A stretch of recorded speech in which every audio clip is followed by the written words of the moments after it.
Greetings all, Dr. Berkeley here. We're going to cover the second half of the material for Competency 1, Strategic Thinking, and it's actually the information on strategic human resource management. So we'll talk about what strategy is, how it aligns then with HR activities, because we have to make sure that everything that we do in the area of HR is supporting the overall initiatives of the organization and the goals that it wants to achieve. So this is the way that we do that, by making sure that we understand, first of all, what is the industry that we are doing business in, and then connecting how we in HR can leverage our activities to be able to have an impact on the bottom line of the organization.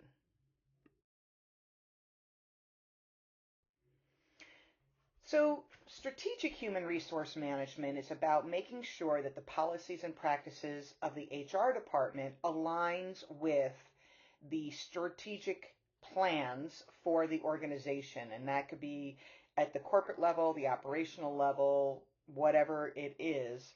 What we do in HR needs to be able to support the initiatives of the organization. And you might say, well, that sounds simple enough. We should just do things, and I'm sure anything we do will help. Well, that's not necessarily true. It really depends on the mission and the vision of the company, what its strategic plan is, and we don't want to be investing money in areas where it's not going to support the organization at what it wants to achieve. So we have to start with making sure we understand what the strategy is. Everybody in the company needs to understand what the strategy is, and then from there, then we can make sure that we are doing the things that need to be done in order to meet the goals. So every activity we do in HR has a meaning behind it and has a reason behind it and has some assumptions about why we might do this. And let me give you an example of that. So if we want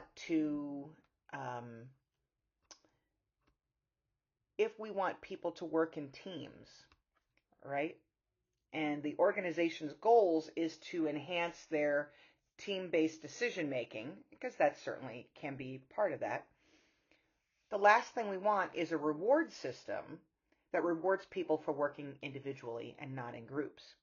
So in order for us to achieve the goal of working in teams, we have to reward people to work in teams.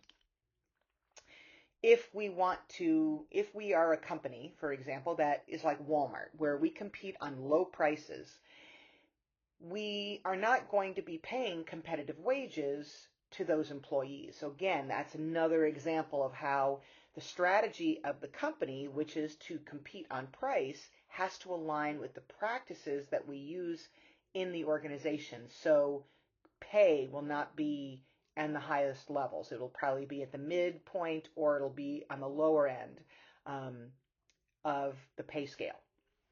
So these are the things that you have to be thinking about.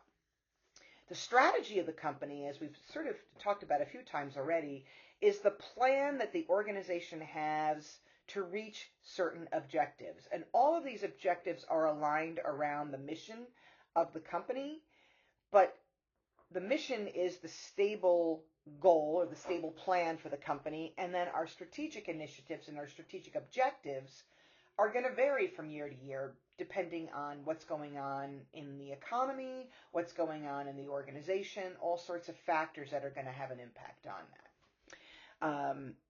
And our strategy has to be paired with things like data analytics and technology, because it's only when we do analytics that we understand whether or not our decisions were sound, whether or not we achieved what we set out to achieve, and all that has to be aligned together so it all works together properly. The strategy formulation typically starts with some ideas from the top management team that is sent out to the employees, whether the strategic initiative comes from the top and then filters down, or whether the organization turns around to its departments and divisions and says, you come up with your plans and you decide what you think we should be doing, and then we will develop our corporate level plan based on that. So it is a process, and it's an iterative process. And what I mean by that is we make a decision, we share the decision, we look at whether or not that's viable, we make some changes to it, we go back and we rethink it, and we might make some more changes. So it's a back and forth process. So I might have some ideas, then I pass it off to you, and you might have some ideas. So the process is not necessarily a really simple one. It takes a while to develop a strategic plan. If you've ever been involved in a strategic planning process, it is a very detailed endeavor, to say the least. Now, the strategy can be top down, it can be bottom up, and it can also emerge from doing an analysis of the data analysis, as we were talking about, or data analytics, and looking for patterns in that data to say, ooh, we see some opportunities here that we should enhance and we should work on this more, or let's look at patterns in the local environment and see what's going on there and develop our plan accordingly. So the goal, of course, is to look at patterns and to see, what might be working out. So there's a number of different ways that we can develop a strategy. Every company does it differently, but the most important thing is to have a plan.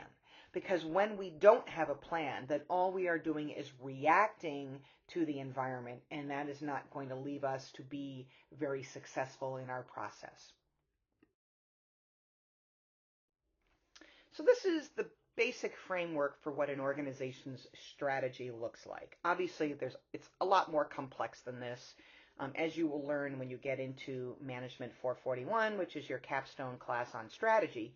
But the basics is the company has to decide on what its mission is, what its purpose is, what is it that we want to accomplish, and why we are doing it. The vision is what ultimately you want to, when it's all said and done, what you want it to look like, right? And then the values are the guidelines that drive how we make our decisions. And so the mission, the vision, and the values all work together. Now, the mission is fairly specific. The vision tends to be a little bit more amorphous, and the values are the really clear things.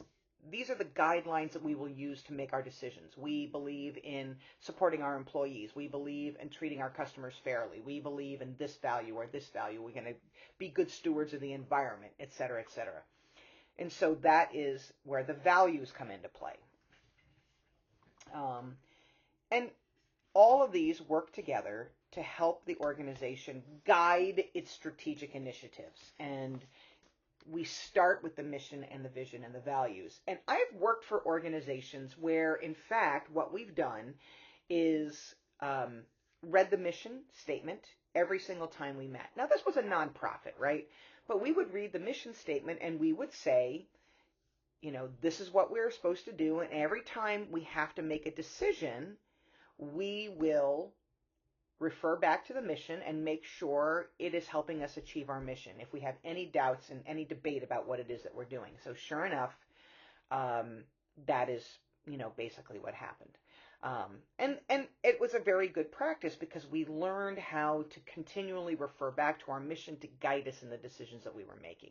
Now, that's really easy in a nonprofit. It's less easy when we're in a for-profit company, because in a for-profit company, we are much more focused on, making profit, making money, and there's a lot of different stakeholders, and our mission is maybe not quite as precise as it is for a nonprofit. A nonprofit is a fairly clear mission, but for-profits, less so, right? But either way, these are the guiding frameworks for the organization to do its strategic visioning and its strategic initiatives and its strategic objectives.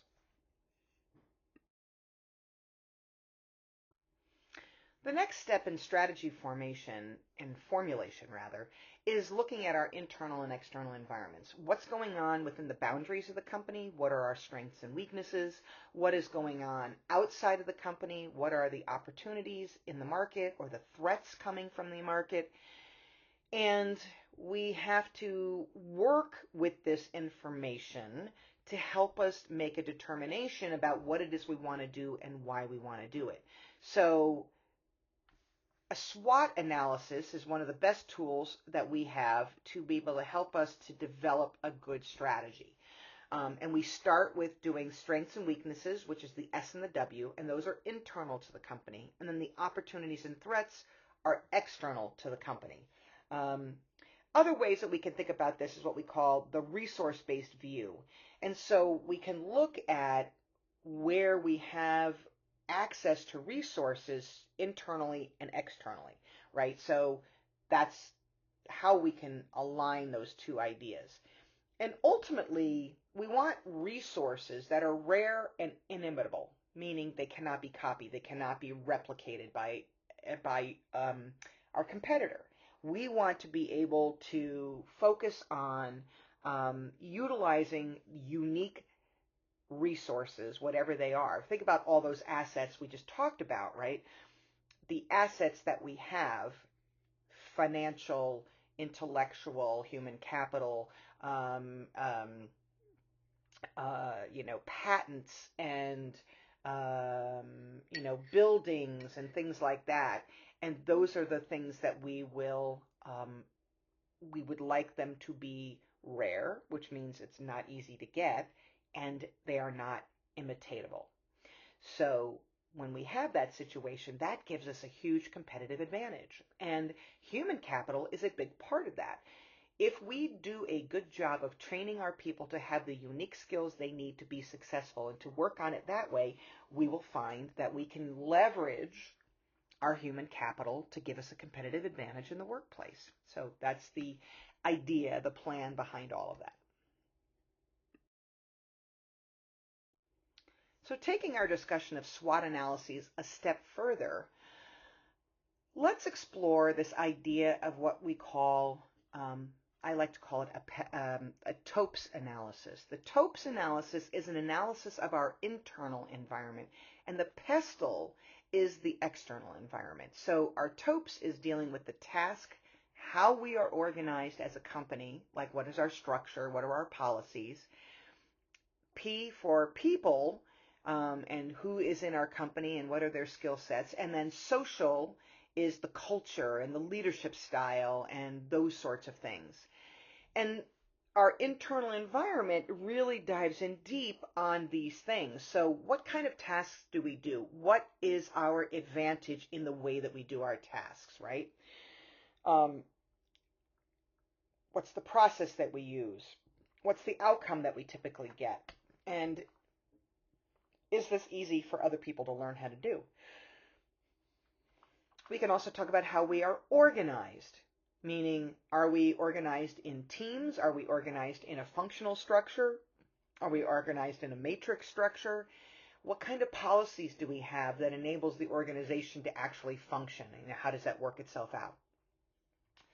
The people has to do with the individuals who are in the organization and what kind of skills they have, what kind of knowledge they have, how motivated they are, what are their demographics, what does the mix look like, how much education do they have, how much, how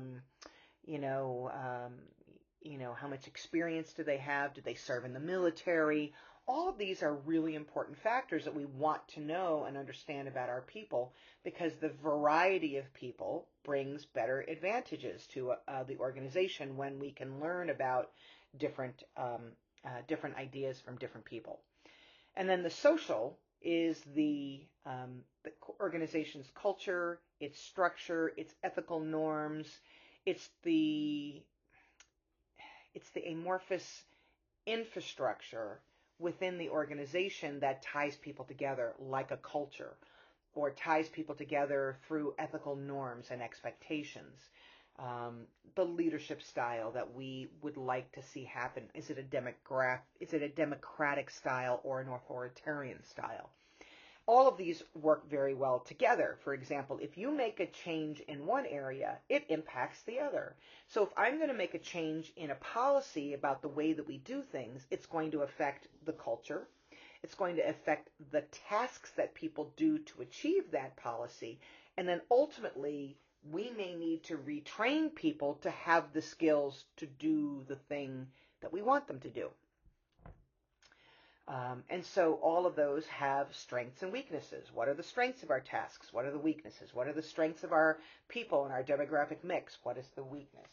Um, what about the social environment and the organizational environment, right? And the E in TOPES is for the external environment, which focuses then on what we call the PESTLE, the political, the economic, the social, technological, legal, and environmental issues that influence and impact the organization.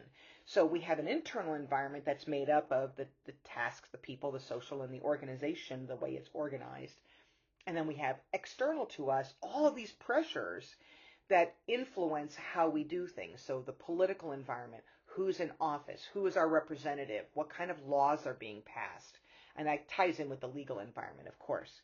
What kind of economic policies are going on. So the political is sort of this umbrella because the political absolutely impacts the economic. It impacts the technological and where we put our money in terms of technological advancement. It impacts environmental policies and how much care we put into protecting the environment. It has implications on the laws and issues along that line. And I put the SWOT analysis back in here so you can see how for the internal environment on the left, we're looking at those strengths and weaknesses. And for the external environment, that PESTLE, we're looking at opportunities and threats. So what opportunities are out there? What threats are out there? Tariffs right now are a threat to people.